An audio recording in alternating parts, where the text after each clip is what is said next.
Ya, bueno, ahora la estoy grabando, parece. Bacán. El chat. Hola, escuchan muy bajito. ¿Todos escuchan bajito? Porque. Ya, Yo me la escucho bien. pucha. No puedo gritar porque si no voy a reventarle los oídos a los otros. Así que. ¿Tenía audífonos, nane, por ahí? A ver si eso mejora. Alguien está con el micrófono abierto y. Puta. Eh, no sé. Nane, a ver. ¿Y con el sin audífono? ¿Y con el computador así, con los parlantes del computador? ¿Tampoco?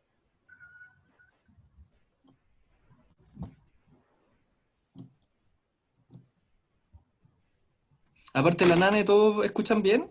¿O alguien más escucha mal? Que hable ahora o después, pero que todos hablen. ¿Todos escuchan bien? Ya, Camilo, Gabriela. ¿Cómo escucha Cristóbal? ¿Cómo escucha Andrés? ¿Cómo escucha Paulina?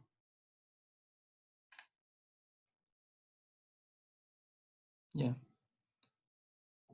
Bueno, Nane, parece que el problema lo tienes tú, así que voy a seguir con la clase porque no puedo ayudarte en realidad. Así que lo siento mucho, pero va a estar grabada, así que ahí la puedes ver si es que no logras resolver el tema de la... Ah, qué bueno, qué bueno. Ya, sigamos. Bacán. Entonces, estamos viendo los invariantes de pantalla, ¿cierto? Están viendo el apunte, o están viendo pantalla.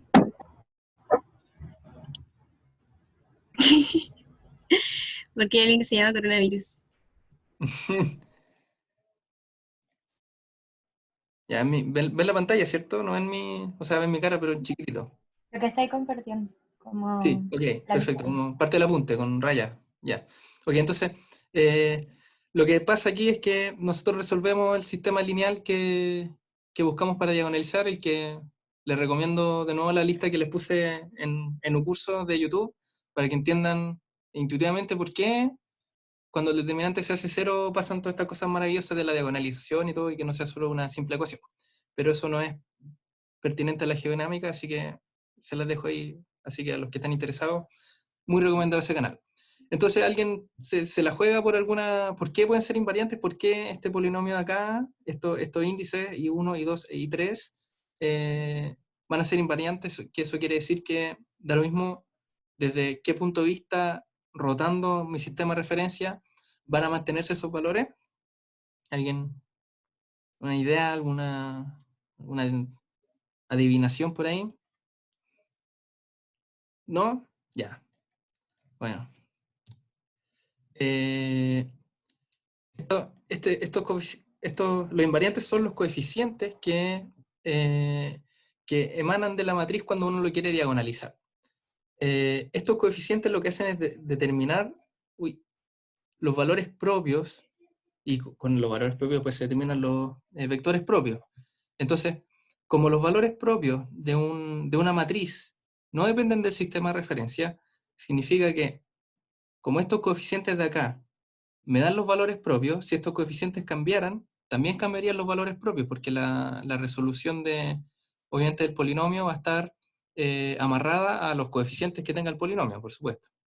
Entonces, si yo cambio el sistema de referencia y los valores que tuvieran I1, I2 e I3 cambiaran, me daría que los valores propios y después, en consecuencia, los vectores propios serían dependientes también del sistema de referencia, que es exactamente lo que no queremos que pase. Queremos que eh, los valores de vectores propios sean únicos y que estén solo sujetos a o sea, que independiente de en qué rotación estemos viendo nuestra matriz, nuestro tensor, estos se mantengan.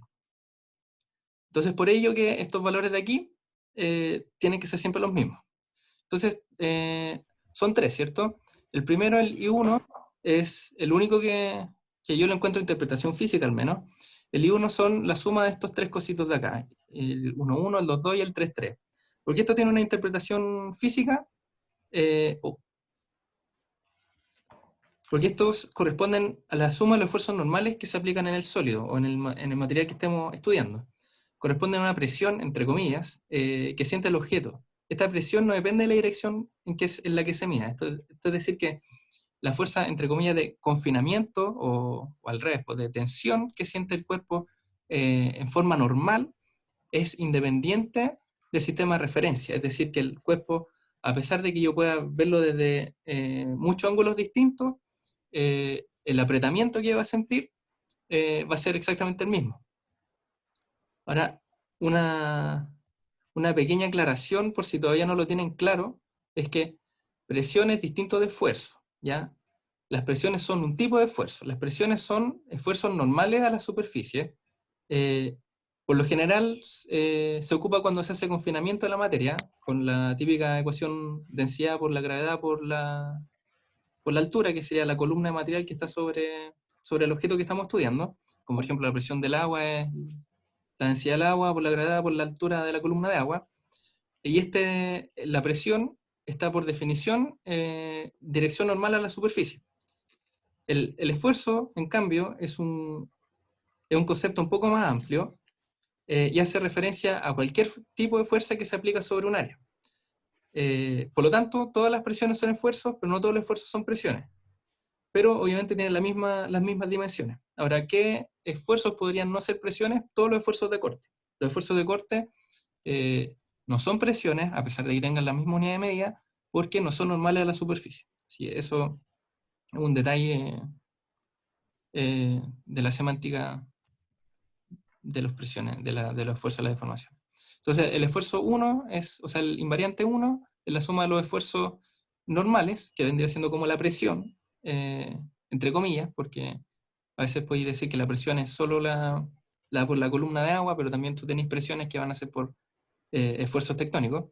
Y el I2 y el I3 son estas cositas feas que yo no les veo interpretación, ¿ya? Pero que no por ello van a dejar de ser invariantes. Entonces nosotros, si elegimos un sistema de coordenadas apropiado, nosotros vamos a llegar a esta clase de tensores, que lo vimos se vio en la clase con el Eduardo, y reemplazando los valores de los elementos que están fuera de la diagonal, que son 0, se llega a la siguiente expresión de los invariantes, ¿ya? Me sigo muy rápido y la idea es que tomen apuntes, entonces eh, creo que voy rápido para que tomen apuntes, pero no tengo idea si están escribiendo. Sí, Sí, un poco rápido. ya, Sí, un ok. poquito. Un poquito harto. Párenme porque les juro yo no tengo idea de lo que pasa. Así que si quieren que repita algo, yo encantado de repetirlo, me encanta repetir.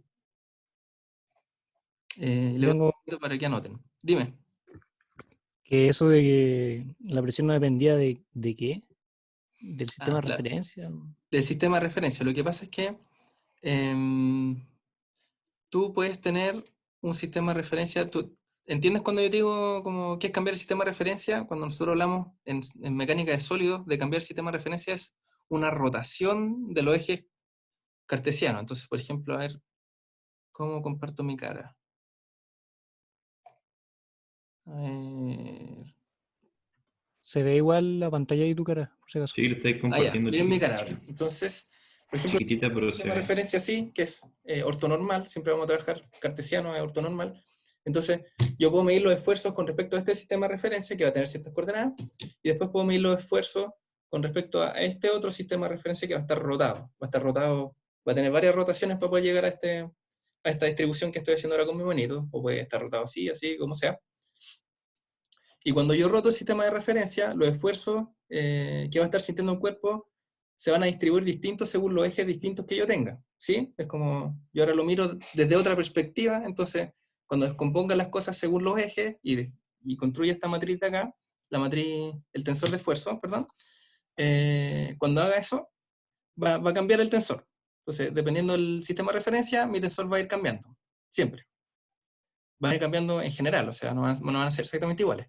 Pero lo que yo les decía es que la presión, que recuerden que son los esfuerzos normales, esos definidos como la suma de estos tres, o el promedio de estos tres, que al final son lo mismo, solo tiene un tercio por ahí metido multiplicando, este gallo acá se va a mantener. Entonces yo puedo mirar mi cuerpo desde cualquier punto de vista y estos esfuerzos de acá van a sumar lo mismo.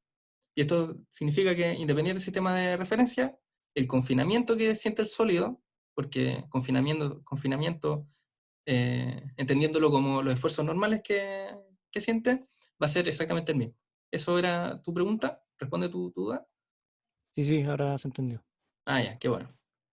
¿Alguna otra consulta? O sea, eso quiere decir que en el fondo si cambia el sistema de referencia es como los valores de la diagonal van a ser diferentes, pero la suma se mantiene constante. ¿Esa es como la idea? Exactamente, exactamente. Sí. La traza, Ya. al final, esto es la traza, la suma de los... Sí, sí. Gracias. Entonces, eso también se aplica para el esfuerzo promedio, porque al final el esfuerzo promedio es la traza en tercio nomás, es lo mismo.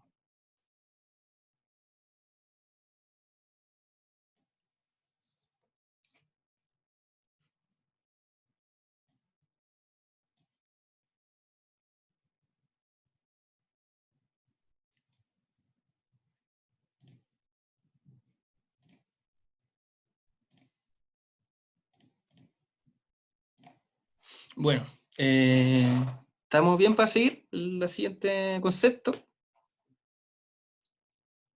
Sí, sí. Sí. Ya, perfecto. Entonces, esto también lo vimos en la clase pasada, que son el esfuerzo promedio y el esfuerzo deviatórico. Que sentí que o sea, había alguien al menos con varias dudas, así que quiero explicarlo un poquito mejor. ¿Ya? Entonces, ¿por qué alguien haría una distinción entre deviatórico e isotrópico? Isotrópico es la presión promedio, son lo mismo.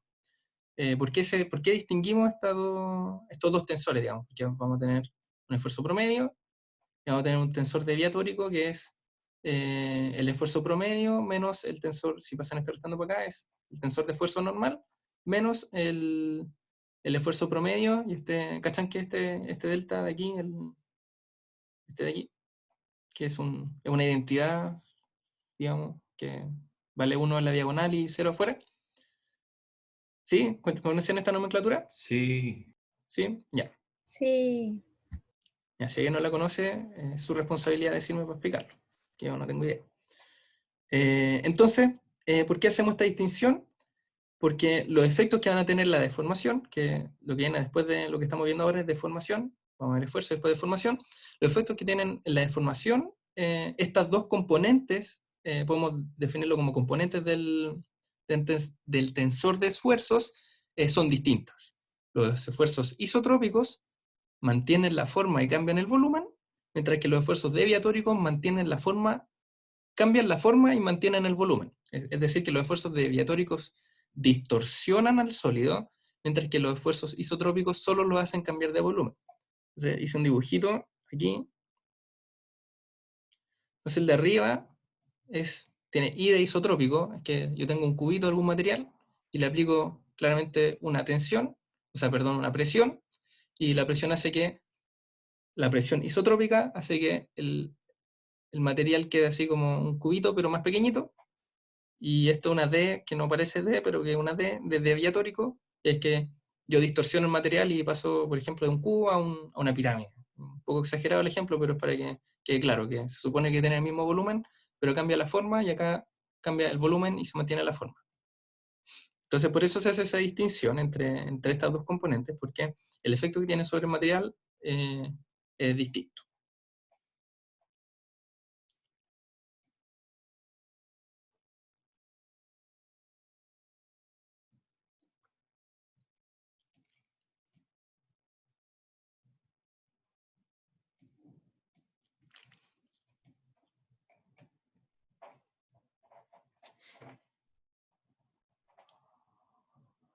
Ahora tienen tiempo para anotar.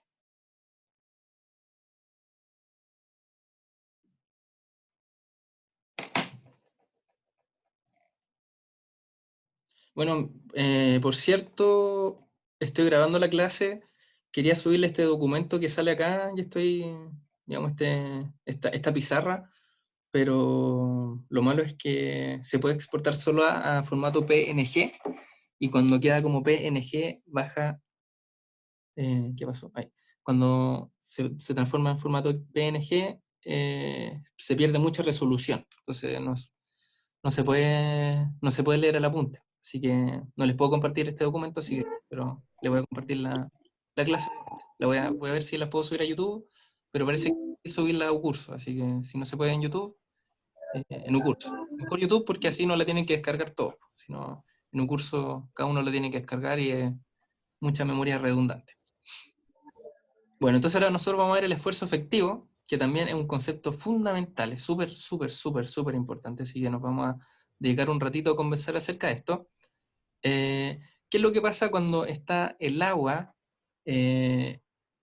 Imaginémonos aquí, esto se supone que es suelo, el suelo tiene partículas de roca, digamos, de piedra, y entre medio puede, o no, pero en este caso sí, cuando hay presión de fluido, es que tiene algún fluido que siempre va a ser agua para nosotros, o magma quizás, pero agua por lo general. Entonces, ¿qué es lo que pasa? ¿Por qué son importantes los esfuerzos? ¿Por qué es importante cuando tiene agua? Lo que pasa es lo siguiente, que si le hacemos un zoom a algún contacto entre granitos, entre material granular del suelo, lo que pasa es que el agua va a ejercer un esfuerzo en estas direcciones. Aquí me faltó para esta otra. En el material particulado. ¿Qué es lo que va a hacer eso a su vez? Va a tender, entre comillas, a separar estas roquitas y lo que hace es que cuando yo aplico una fuerza, por ejemplo, yo llego y al suelo en general le aplico una fuerza, dibujémosla aquí también, yo llego y le aplico una fuerza, lo que va a pasar con las roquitas, como van a estar menos separados, y lo único que está impidiendo que esto no colapse o que se desarme el suelo, digamos, es la fuerza de roce. Bueno, también van a haber unas fuerzas normales, pero la fuerza de roce tiene un rol mucho más importante.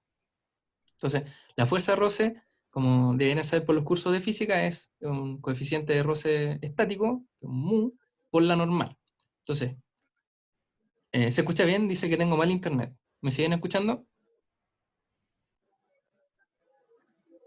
Sí. Ahora sí, pero de antes se cortó como un poquito. ¿Sí? Sí. Se corta, Yo me te dicen. escucho, pero a veces medio como robotizado. Oh, Sí. bueno, Pero ahora aquí- yo te escucho bien. ¿Cómo? Dani, no te escuché. Ah, que ahora te escucho, pero de repente se pone como medio robótico, así como... Ya, pues. ah. Ahí me avisan o me ponen en el chat si no se entiende algo. Ahí voy a tener el chat abierto. Sí, Andrés preguntó si iba a subir la clase y la voy a subir.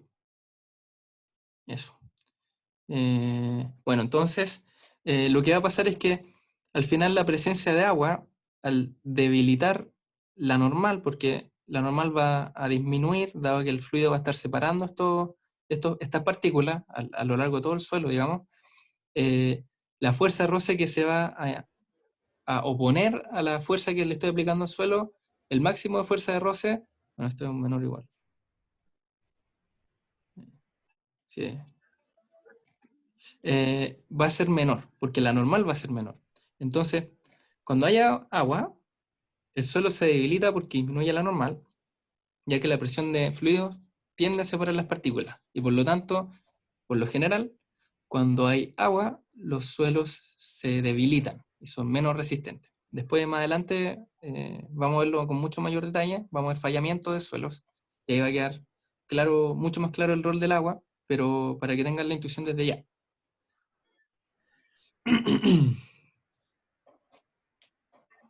Sí, ahora pueden dibujar y anotar. Ah, encontré un diagrama que es bonito, que se los quiero mostrar, que es acerca de esto.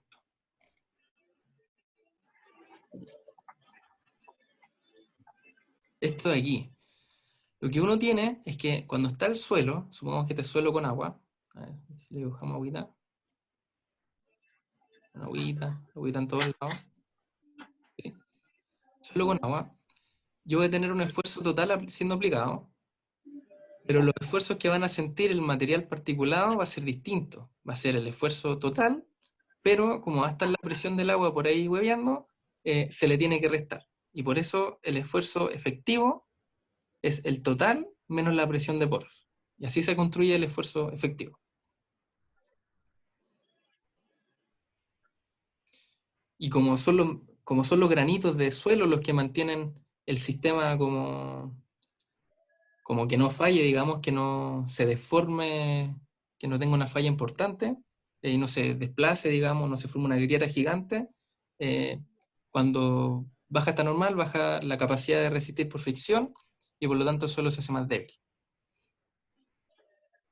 Y quizás con el dibujito queda más claro.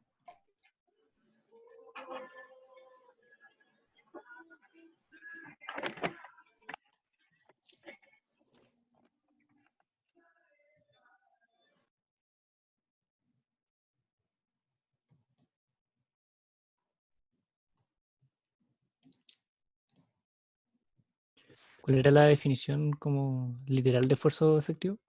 Aquí está, por aquí. Esta es. Esfuerzo efectivo es el esfuerzo total, que es el que conocemos desde antes, menos la presión de fluidos por el delta de Kronecker, creo que se llama. Entonces queda así. Y este sería un tensor de esfuerzos efectivos. Gracias.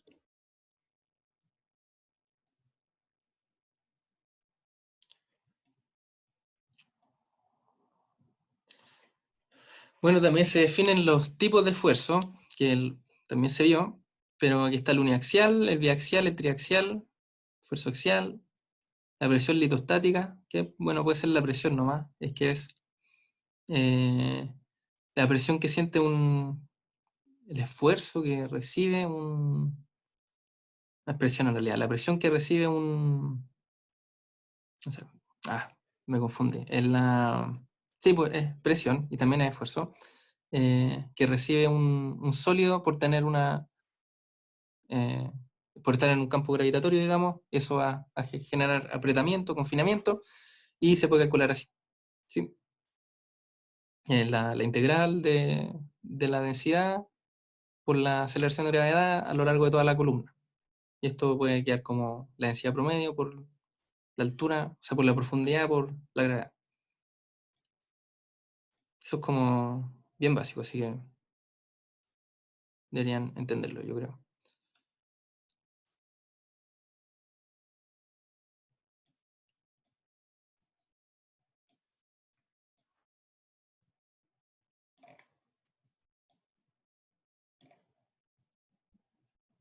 Entonces ahora vamos a ver los invariantes, pero para el tensor de esfuerzo deviatórico, que al final es súper parecido a lo que hicimos antes. De nuevo se resuelve este sistema de acá. La diferencia es que ahora en vez de ocupar el tensor de esfuerzo normal, ocupamos el deviatórico. Y como ocupamos el deviatórico, en vez de tener un I1, I2, I3, los vamos a llamar J1, J2 y J3, porque van a estar construidos de un tensor distinto. Pero ojo que son obviamente conceptos muy similares, o sea, cuando definimos los invariantes, podríamos haberlo definido para un tensor cualquiera, por ejemplo. La única restricción que tiene que tener es que sea simétrico y con coeficientes reales. Entonces, obviamente, esa definición también aplica, como aplica siempre para el tensor de esfuerzos, también va a aplicar siempre para el tensor de esfuerzos deviatóricos, porque al restarle P en la diagonal no van a cambiar, no van a aparecer componentes complejos en sus elementos, ni tampoco va a dejar de ser simétrica. Entonces, el análisis anterior también es válido para ahora. Y entonces se pueden ocupar las mismas ecuaciones que antes. Ahora, J1, J2 y J3 van a cambiar un poquito. El valor final que aparece aquí es considerando que el deviatórico ya está diagonalizado, es decir, que se tomó algún sistema de referencia apropiado en el que las diagonales tienen puros ceros, o sea, los elementos fuera de la diagonal tienen puros ceros, y el J1 va a ser 0, no sé si cacha, ¿alguien? ¿Por qué el J1 es 0? Alguien que aporte, que participe. El J1 es el I1, Porque el I1 tenía que ver con la isotropía y el deviatórico es todo lo contrario, ¿no? Sí, exacto. Perfecto, muy bien. Lo que pasa es que, como tú bien dices, el I1 es la suma de los esfuerzos normales y estos están relacionados con la isotropía. Entonces, cuando yo le saco el I1 al deviatórico, como no tiene componente isotrópica, debiese ser cero. Desde un punto de vista matemático, lo que se le está restando es la presión, que es justamente sigma 1, el 1, 1, el 2, 2 y el 3, 3 tercios. Entonces, cuando yo sumo estos valores de acá, me va a quedar sigma 1, 1, más sigma 2, 2, más sigma 3, 3, más 3 veces, no, me confundí, perdón. Sigma 1, 1, más sigma 2, 2, más sigma 3, 3, menos 3 veces la presión, y 3 veces la presión es sigma 1, sigma 2, más sigma 3. Entonces, se cancelan entre ellos y da 0. Aplicando lo mismo para las mismas propiedades, para J2 y J3 tenemos los resultados que podemos ver aquí. J2 se puede escribir como en función de I1 e I2, y J3 también se puede escribir en función de I1, I2 e I3. Como el tensor deviatórico se le quita la componente isotrópica, el tensor deviatórico está solo en un estado de cisalle, es decir, que no tiene la componente, o sea, la resultante de las normales es 0. Entonces solo van a ser esfuerzos de distorsión, y los esfuerzos de distorsión son de cisalle.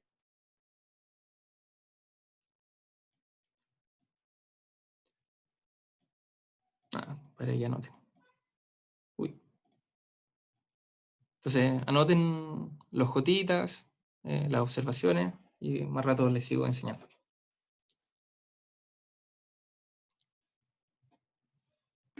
Oye, ese PDF o ese documento lo haya subido después, ¿no? No, porque este es un documento especial que solo se puede exportar como PNG, que es como formato foto, y cuando lo exporté para probarlo, pierde mucha resolución. Entonces, cuando le hacís zoom para ver el apunte, no se ve bien. Así que va a quedar la grabación, y como les comenté al principio, esto es son hojas del apunte nomás, que yo copié y pegué. Entonces, el apunte está. Así que lo más importante está aquí, y bueno, lo que se pierde del apunte son mis observaciones nomás. Dime. El apunte está en un curso, ¿no? Sí, está en un curso. Ya, vale. Ya, vale, gracias. De nada.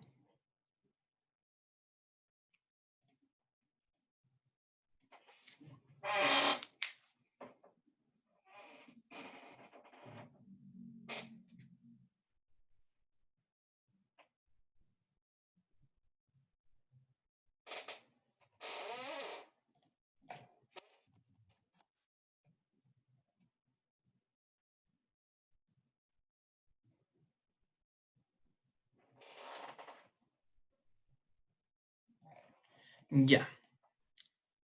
¿Cómo han estado con los tiempos para anotar? ¿Es suficiente? ¿O en general? ¿O Voy a dar, por favor, cómo? voy a dar 30 segundos más para anotar eso. Por supuesto, por supuesto. ¿Creen que con 2 minutos se puede anotar una pasada de material, no? Como para tener una... Vamos a tratar con 2 minutos, y si es poco, lo subimos. Si es mucho, lo bajamos.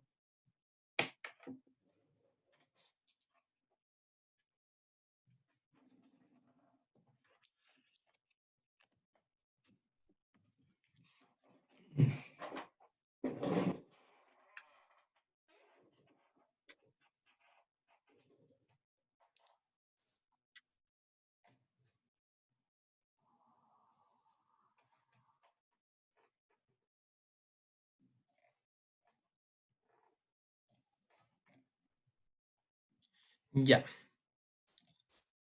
Entonces, creo que nos va a sobrar tiempo. Eso es bueno. Porque quedan 2 hojas y los propuestos. Ya, bacán. Si voy a ir más lentito.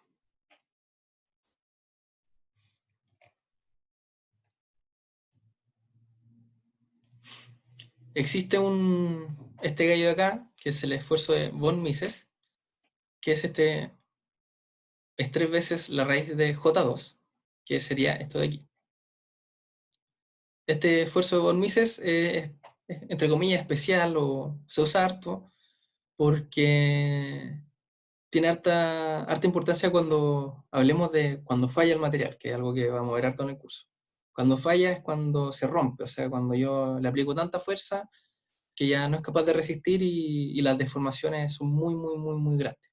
Porque yo a cualquier objeto que le aplique esfuerzo se va a deformar, o sea, dependiendo del esfuerzo y del objeto que esté deformando, por supuesto que van a haber deformaciones más grandes que otras. O sea, si yo le aplico fuerza a una barra de acero, yo voy a sentir que no se deforma, pero se deforma, aunque sea muy poquito, no puede no deformarse.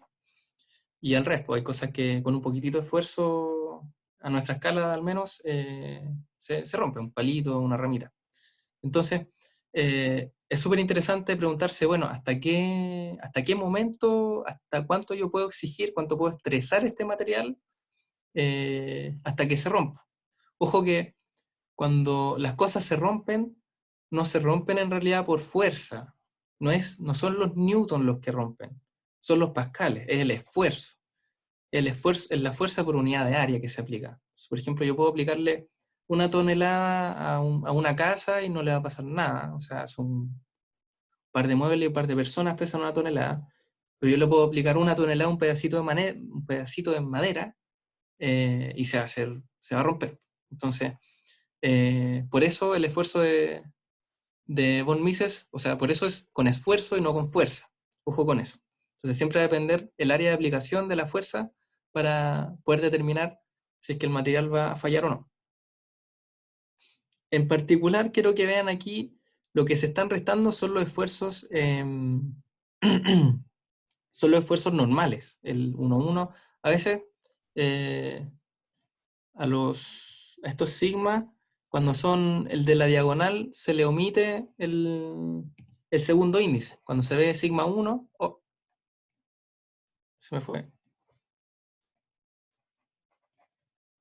Cuando se ve sigma 1, en realidad significa que es sigma 1,1.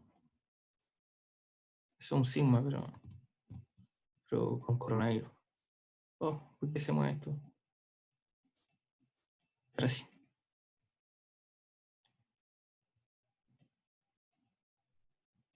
Por si a alguien le causa confusión la notación, es así. Cuando tiene solo un índice, significa que es el esfuerzo normal. Por lo general, cuando se escucha bien, me sale que mi conexión es inestable. Sí, se está escuchando bien. Bacán.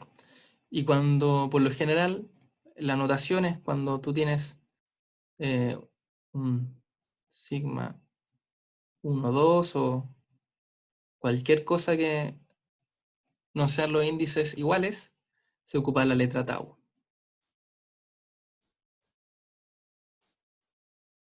A veces también se ocupa, en vez de 1, 2, 3, se puede ocupar X y Z. Pero son notación nueva, son lo mismo, por si acaso.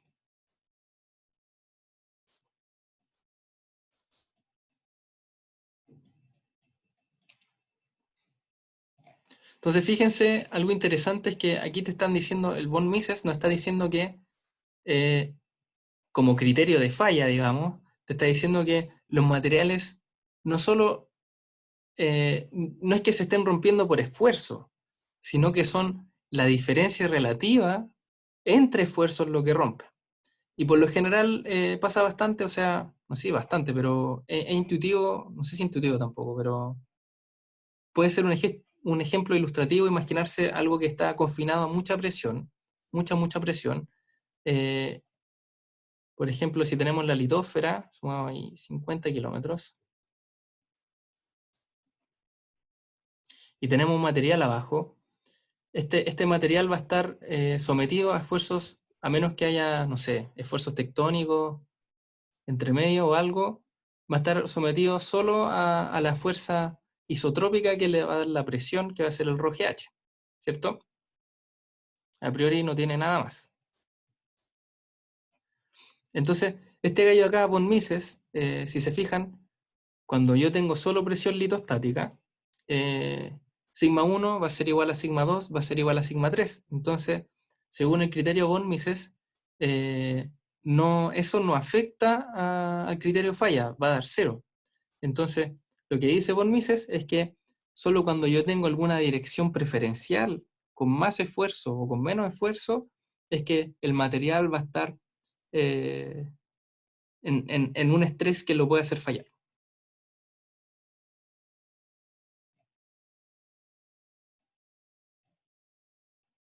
Ahora, 2 minutos para... ¿Podría repetirlo? Que Por no- supuesto. Entonces, imaginémonos este sistema acá, esto en azul, en la litósfera, o la corteza, filo, una placa, una placa de 50 kilómetros de espesor de suelo, digamos, de material, y vamos a analizar este cubito que está acá. Este cubito que está acá, a priori va a estar solo sometido al ρGH, que es la presión litostática, porque la presión que ejerce el suelo sobre el cubito, y esta presión litostática va a estar siendo aplicada en todas las direcciones con el mismo valor. Siempre va a ser ρGH, que va a ser la densidad del material, la aceleración de la gravedad y la profundidad, que en este caso son 50 kilómetros, ¿cierto? Entonces, lo que le estoy haciendo, lo que le estoy tratando de ilustrar con este ejemplo, es para que noten que cuando solo tengo esfuerzos isotrópicos, el sigma 1, a ver si lo puedo notar, vamos a, así por aquí, cuando solo tengo esfuerzos isotrópicos, sigma 1, que lo voy a levantar como S, va a ser igual a sigma 2, que va a ser sigma 3, que va a ser igual a ρ por G por H.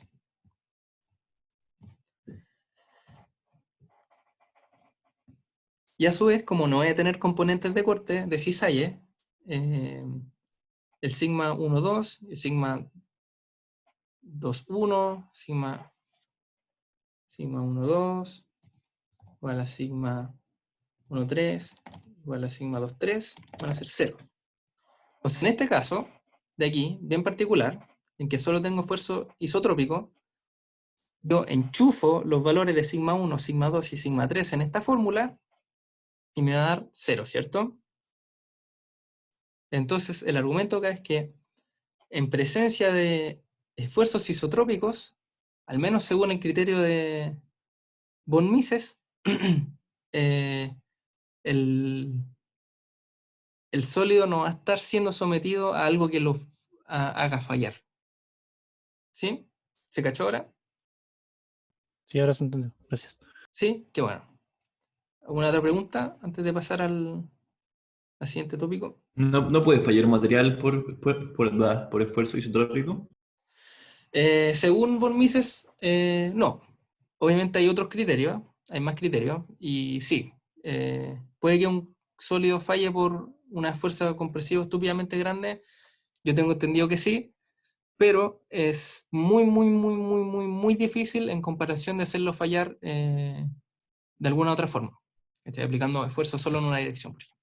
Entonces, que algo puede fallar solo por compresión, puede ser que sí, y que obviamente el criterio von Mises es solo un criterio, no es la ley, digamos, de la naturaleza, pero una observación muy buena, porque por lo general las cosas no van a fallar solo por compresión, sino que a medida que uno de los esfuerzos que haya empieza a ser más grande, por, no sé, puede, por ejemplo, ¿por qué podría ser más grande un esfuerzo? Es que por aquí lleguen las placas tectónicas de Nazca, por ejemplo, y empiece a hacer compresión, y la compresión entonces aplica solo en esta dirección, y como aplica solo en esta dirección, este esfuerzo de acá va a ser más grande, y como este esfuerzo de acá va a ser más grande, sigma 1, sigma 2 y sigma 3 no van a ser iguales, y cuando yo calcule el esfuerzo equivalente con este criterio acá, me va a dar algo mayor que 0. Y por lo general, por esa clase de cosas fallan los materiales.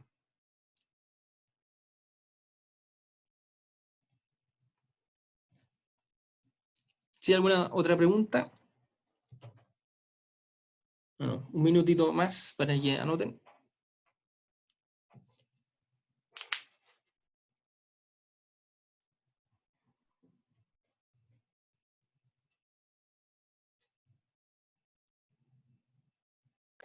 ¿El orden de las clases del apunte son como las primeras páginas todavía? ¿O se está yendo desordenado? No, ahora se está yendo en orden. De hecho, aquí puedes ver la página 18. Más o menos se sigue el orden, pero igual siempre hay libertad de cátedra como de pasar algunas cosas con más o menos profundidad, o más o menos por encima. Y este semestre que va a ser tan extraño, muy probable que hay una probabilidad no nula de que no veamos algo, por ejemplo. ¿Ya? Pero sí, más o menos se sigue el orden. Más o menos. Vale, gracias. Ya. Entonces, hemos hablado caleta de rotar sistemas de coordenadas y de que las cosas isotrópicas no varían y bla, bla, bla, bla, bla, y bla, bla, bla, todo eso, pero no lo hemos visto formalmente, así que esta es la oportunidad de que entiendan mejor a qué me refiero cuando hablo de esas cosas. Y es cuando yo paso de algún sistema de referencia, supongamos XY, que sería como X, Y, X, Y, Z y Z, o no, mejor X1, X2, X3, y hacemos alguna transformación y pasamos a un X1', un X2' y un X3', ¿ya? Por lo tanto, como yo estoy cambiando mi sistema de referencia, ¿tienen claro como el agua de que si yo cambio mi sistema de referencia, mi tensor de esfuerzos va a cambiar también? O sea, ¿sí o no? Quiero que el que no... Ah, chat, no había visto. Yo bien. Ah, ya. Pero si me cambio de sistema de coordenadas, deja de ser diagonal el tensor de esfuerzo, ¿no? Sí, po. O sea, puede que deje de ser diagonal.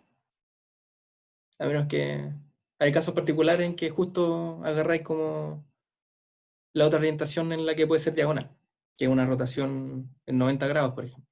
Ahí te va a seguir siendo diagonal.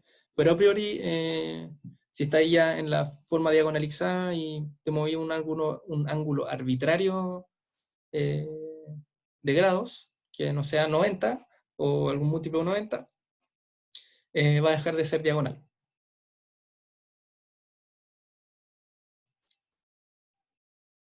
Como caso general.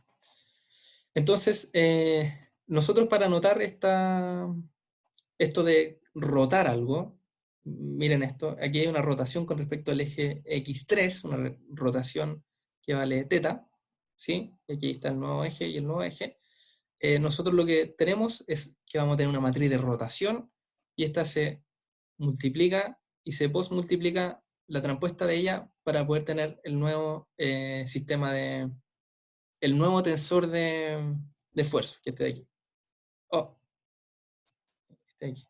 El nuevo tensor de esfuerzos va a estar dado por una multiplicación matricial con una matriz de rotación matriz de rotación, el tensor, creo que por aquí tengo algo anotado con respecto a eso.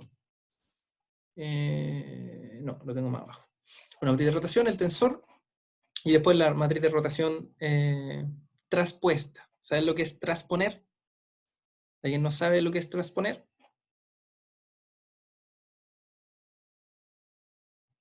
Ya, todos saben. Entonces, por ejemplo, aquí, bueno, como les comentaba, tenemos el eje X3 como ejemplo de eje de rotación.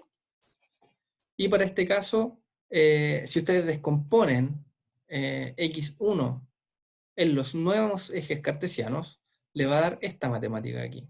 X1' va a ser el coseno y el seno respectivamente de X1 y X2 antiguos, y lo mismo, o sea, casi lo mismo para X2, y como la rotación fue hecha con respecto a X3, X3' es igual a X3, ¿cierto? X3' estaría aquí, juntito con X3.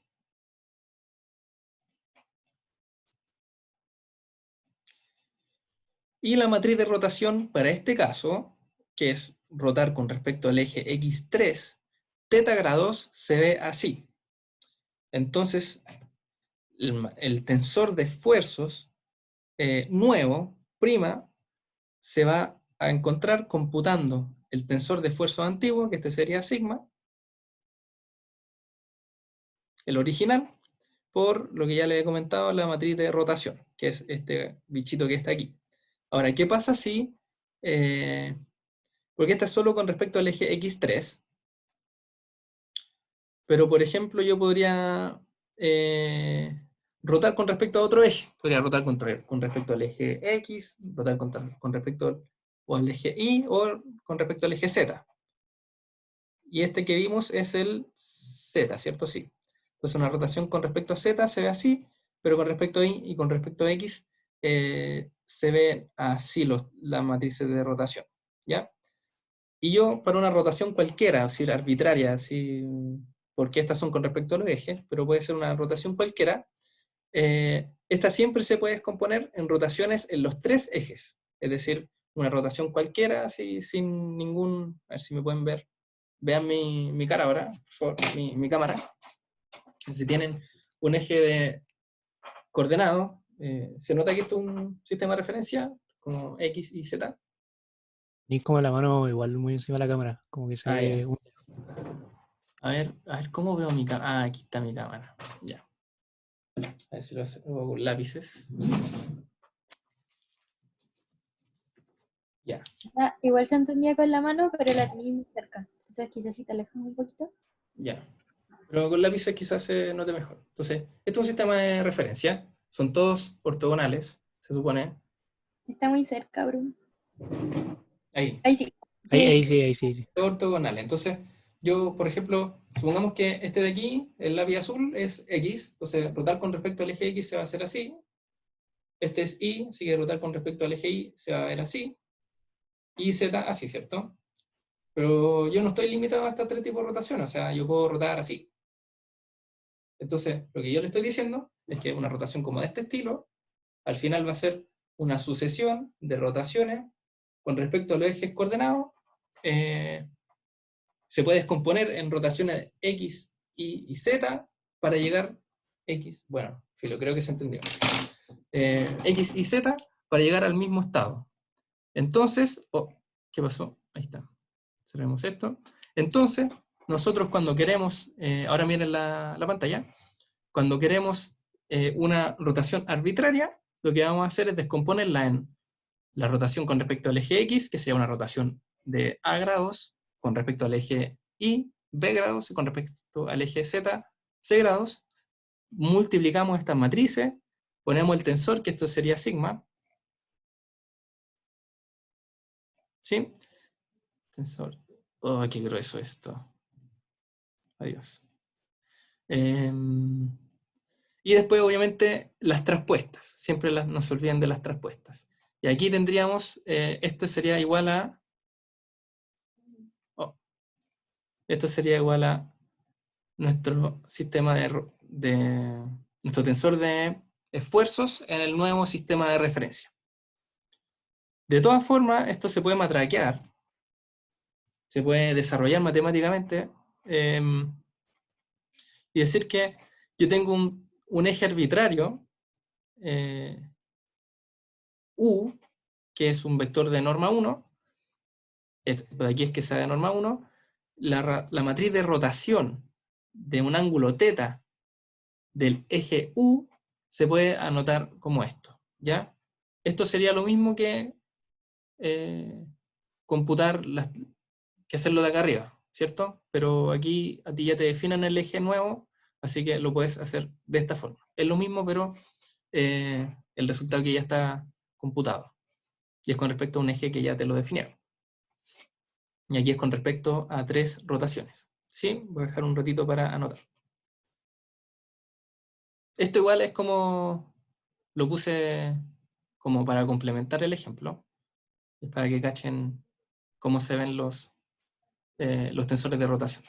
Pero se ve como, tienen un patrón bien como, yo creo que si lo miran un rato se van a dar cuenta del patrón que tienen. Y van a cachar el tiro.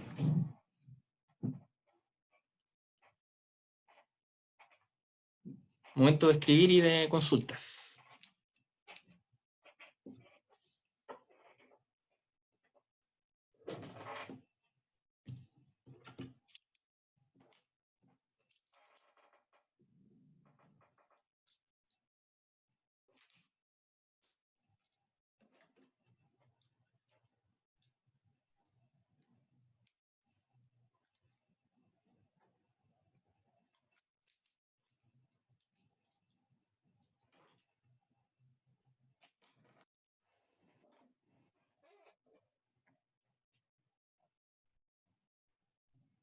Chat, a ver. Ah, sí. Alguien preguntó si R y J, o sea, R y J implica RJI. R y J implica RJI. No, o sea, No, no me implica. no es una implicancia, Pero es pero...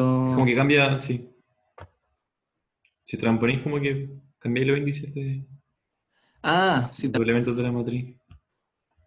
¿O no? así como para ver la transpuesta, tú decís. Ver la transpuesta es... pucha, yo me sé la regla mnemotécnica y no me sé cómo queda...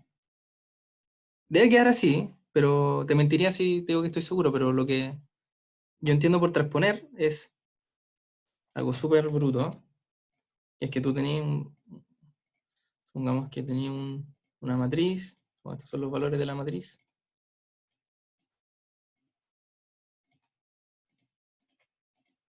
y tú tomáis la primera fila y la transformáis en columna. Y así.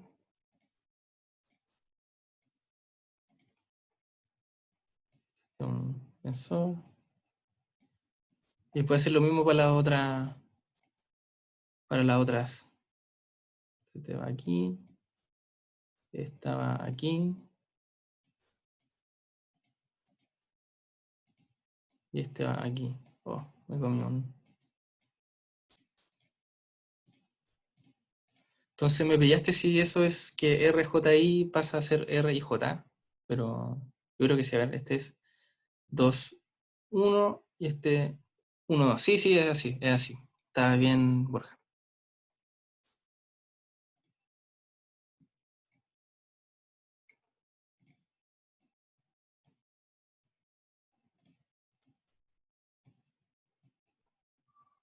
Uy, no. Ahí sí. Entonces, si desarrollamos la expresión, volvamos un poquito a lo que estábamos haciendo para refrescar la memoria. Hicimos una rotación con respecto al eje X3. Entonces, los ejes coordenados cambian y también cambia el tensor de esfuerzos, por supuesto. Y así quedan, cuando computamos el R tensor R traspuesto, así quedan los nuevos componentes del tensor de esfuerzos. Y obviamente el sigma 3,3 es el único que queda igual, porque es el esfuerzo en la dirección 3 con respecto al plano 3. Entonces, justamente se rota con respecto a este eje y por lo tanto no cambia. Y todo el resto cambia.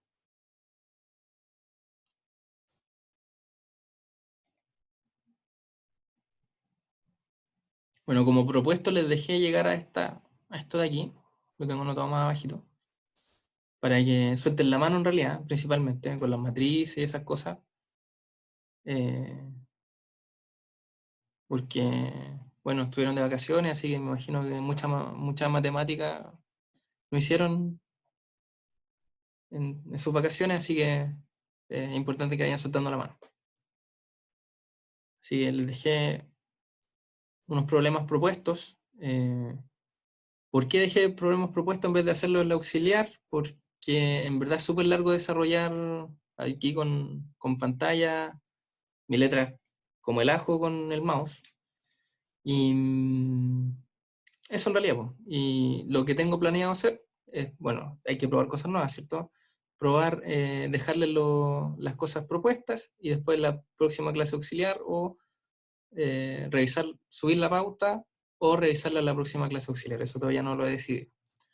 Pero eso es todo. Le dejo unos problemas propuestos. Queda como media hora de clase, así que deberían demorarse más o menos eso, quizá un poquito más. Como trabajito para la casa. Diagonalizar las siguientes matrices. Esto está facilita, no es tan fácil y está peluda. Cuando diagonalicen, le van a salir polinomios de orden 3. Hacer lambda al cubo por no sé qué al cuadrado. Lleguen a esa expresión nomás, porque resolver polinomios de orden 3 igual es peludo. Así que para hay algunos casos notables, probablemente este sea muy fácil. Hay unos casos notables que es fácil factorizar, pero el resto de las cosas mejor despejen algo que quede como lambda cubo más a lambda cuadrado más b lambda más c. Entonces son estos tres tensores y demostrar las ecuaciones de la 1 por punto 49 a la 1.54 del apunte, que son estas de aquí, para que vayamos haciendo un poquito de álgebra lineal. Entonces en la clase, ahí todavía no he decidido qué va a hacer con la pauta, si mostrársela o subirla, pero a modo de conclusión vimos los invariantes, repasamos el significado matemático de por qué no son invariantes, por qué son invariantes, perdón, no sé si lo dije bien. Vimos la interpretación física del primer invariante, vimos la diferencia entre presión y esfuerzo, que son parecidos pero no son iguales. Vimos los esfuerzos promedio y deviatóricos y se explicó por qué eran distintos y cuáles eran los distintos efectos que tienen. Preguntas. Sube la próxima auxiliar y la revisamos en la clase. ¿Ya? Bueno. Probablemente sea un pantallazo, una foto de mi desarrollo en el cuaderno, pero yo se las puedo, hagamos un trato, yo las puedo ver, yo puedo ver con ustedes la pauta, pero no saco nada, en verdad no saco nada con mostrarles matraca nomás. Entonces la idea es que la hagan ustedes, porque si solo vienen a ver la clase, a ver la matraca y no a ver en qué se equivocaron, o que no entendieron bien, no van a aprender nada. Así que ojalá que lo hagan, o lo intenten, y si no pueden dar lo mismo, ahí lo vamos a ver, pero para que vayan soltando la mano, para que vayan cachando cómo es la aritmética de rotar cosas, de diagonalizar. Les recomiendo ver de nuevo, por última vez, no creo que sea la última vez que se lo recomiende, pero les recomiendo ver la lista que les subí en el foro, es muy, muy buena, así yo quedé loquísimo cuando la vi, así que full recomendada. Quizás pueden ver solo los capítulos que están enfocados a lo que estamos viendo, que es la diagonalización y los cambios de referencia, quizás un poquito de transformaciones lineales, los determinantes, y el resto no lo vean. Y les voy a mostrar, vamos a ver la pauta juntos en la próxima clase. Vimos, bueno, que habíamos visto los esfuerzos deviatóricos y el isotrópico o promedio. Vimos los esfuerzos efectivos y por qué se definían y por qué era súper importante cuando había agua o algún otro fluido o no en el suelo, y que eso cambia la dinámica de cuánto resiste, que después lo vamos a ver con más detalle cuando veamos fallamiento. Vimos estos esfuerzos, pero esos son una definición nomás semántica: esfuerzo uniaxial, biaxial, triaxial, axial, la presión litostática. Vimos un ejemplo de presión litostática en algún lugar, ahí, ejemplo de presión litostática. Vimos los invariantes, vimos que para el caso de los tensores de esfuerzos deviatóricos, los invariantes cambiaban un poquito por la propiedad de que, poniéndose en el caso de que estaban diagonalizados y que los esfuerzos en la diagonal son... ¡Oh! No. ¿Qué hice? Ahí sí. Ahí sí. Perdón. Vimos que para este caso cambiaban un poquito los invariantes. Vimos el esfuerzo equivalente von Mises y hablamos harto acerca de cuándo fallan los materiales, que por lo general es por diferencia de esfuerzos y no por por compresión. Vimos rotaciones de sistema de referencia y vimos un ejemplo de rotación en el chat. Sí, siempre los martes. A menos que avisemos de lo contrario, pero a priori no tendría por qué no ser un martes. Vimos rotaciones con respecto al eje X3, vimos cómo se descomponían los nuevos ejes de referencia y cómo se descomponía el nuevo tensor de esfuerzos, y les dejé unos problemas propuestos que espero que hagan en sus casitas. Y eso. Bruno, Muchas gracias. Dime. ¿la clase la subes a YouTube o Voy a curso? voy a ver si es factible subirla a YouTube, y si no la subo a cursos, porque a YouTube es un poquito más complejo, ya he subido cosas a YouTube y es lentito, pero voy a hacer un intento de subirla a YouTube. Ok, gracias. Eso, ¿alguna última pregunta o nos retiramos?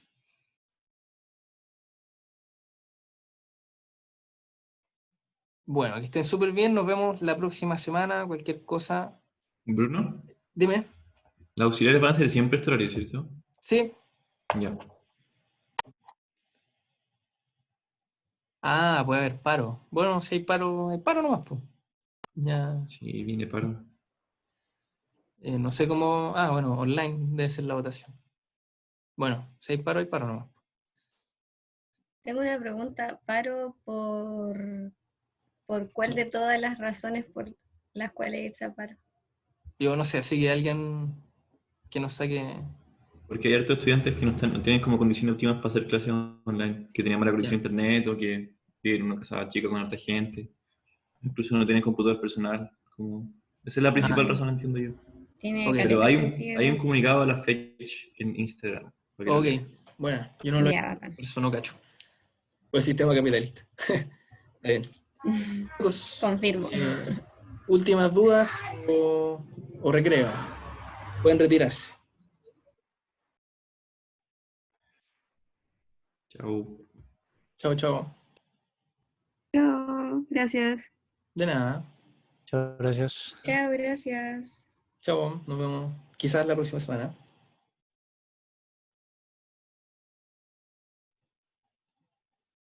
O quizás no. O quizás no. Tal vez sí, tal vez no. ¿Cómo veo si grabé esta cuestión?